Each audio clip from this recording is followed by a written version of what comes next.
오늘 하루도 말씀으로 승리하는 하루 되세요. 화이팅!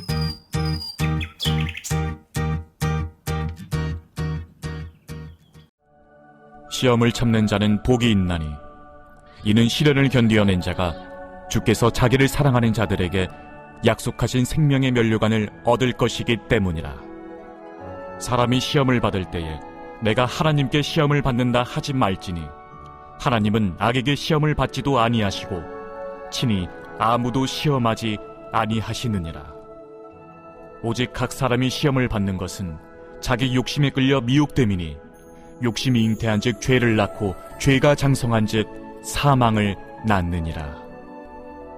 내 사랑하는 형제들아, 속지 말라. 온갖 좋은 은사와 온전한 선물이 다 위로부터 빛들의 아버지께로부터 내려오나니 그는 변함도 없으시고 회전하는 그림자도 없으시니라. 그가 그 피조물 중에 우리로 한 첫 열매가 되게 하시려고 자기의 뜻을 따라 진리의 말씀으로 우리를 낳으셨느니라. 오늘 본문 말씀도 어제 우리가 살펴보았던 말씀의 연장에서 시험에 대해서 계속 말씀하고 있습니다. 12절을 보시면 시험을 참는 자는 복이 있다고 말씀합니다. 12절에 등장한 시험은 원문을 보면 2절에 나타난 시험과 동일한 단어를 사용하고 있습니다. 영어 성경에는 트라이얼, 시련이라는 의미로 사용되고 있습니다. 영어 성경 NASB 성경과 NIV 성경에서는 본문 12절을 시련 아래서 견디는 사람은 복되도다 라고 번역하고 있습니다. 많은 사람들은 시련 가운데서 하나님과 다른 사람을 원망하거나 자기 자신을 저주하거나 자기 연민, 자기 비하에 빠집니다. 환경을 불평하면서 신앙을 버리기도 합니다. 출애굽 1세대들은 광야 40년 생활 가운데 늘상 원망과 불평하는 사람들이었습니다. 그러나 하나님의 복을 받은 사람들은 시련 가운데서도 하나님이나 다른 사람을 원망하지 않으며 하나님의 뜻과 섭리를 인정하며 끝까지 믿음을 지켜나간 사람들이었습니다.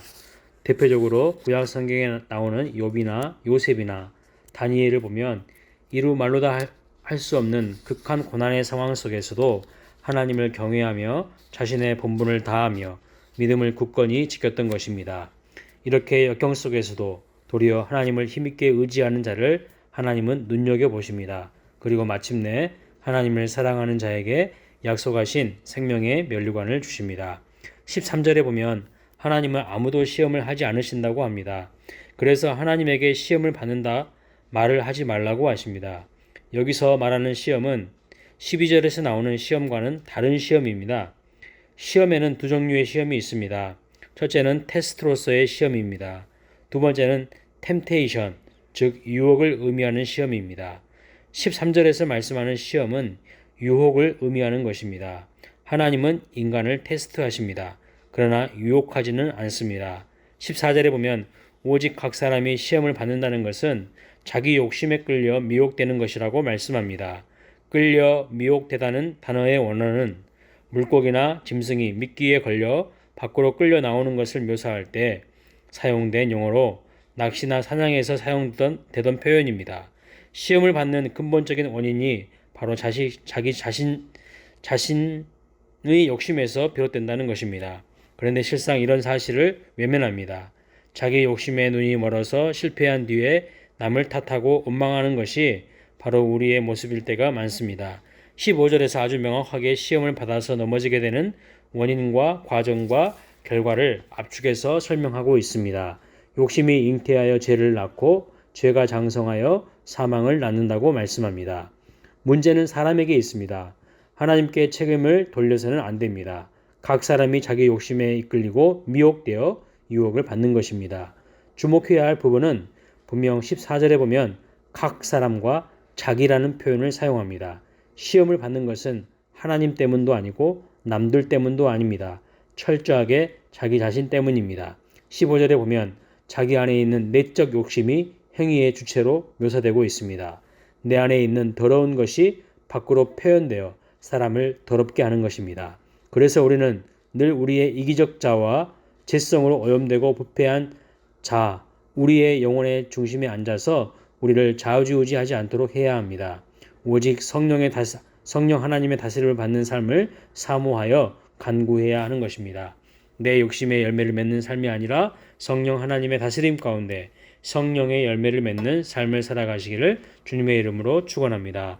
나를 사랑하시는 하나님의 사랑의 통치를 받는 것이 얼마나 행복하고 감사한 일인지를 매일 경험하시기를 축복합니다.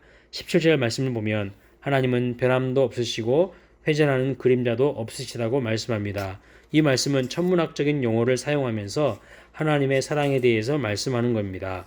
변함없는 행성들의 자전과 공전으로 인해 생기는 변화를 말합니다.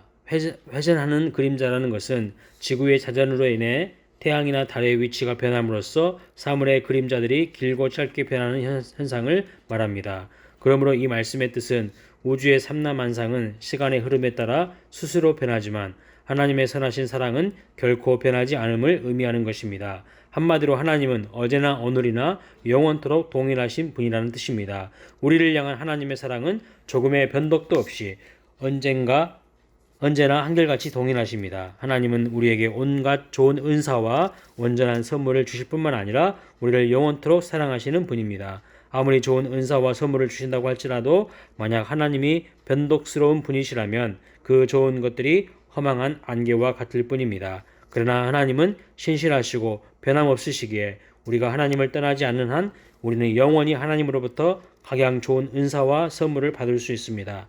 그래서 우리는 속지 말아야 합니다. 하나님은 우리를 유혹하고 넘어지게 하시는 분이 아니십니다. 오히려 우리가 시험과 유혹을 이기는 능력은 바로 언제나 변함없이 나를 사랑하시는 하나님을 바르게 알고 이해할 때 주어지는 것입니다. 그렇다면 하나님을 어떻게 바르게 알고 이해할 수 있을까요?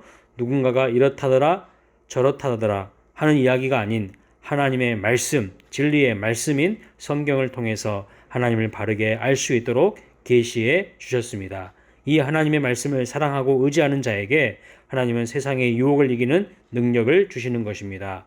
악한 사단과 싸워 승리하고 세상의 시련으로부터 승리하는 비결은 진리의 검인 하나님의 말씀의 능력을 소유할 때 가능한 것입니다. 에베소서 6장 17절에 말씀하십니다. 성령의 검, 곧 하나님의 말씀을 가지라. 오늘도 하나님의 말씀을 붙들고 승리하시기를 축복합니다.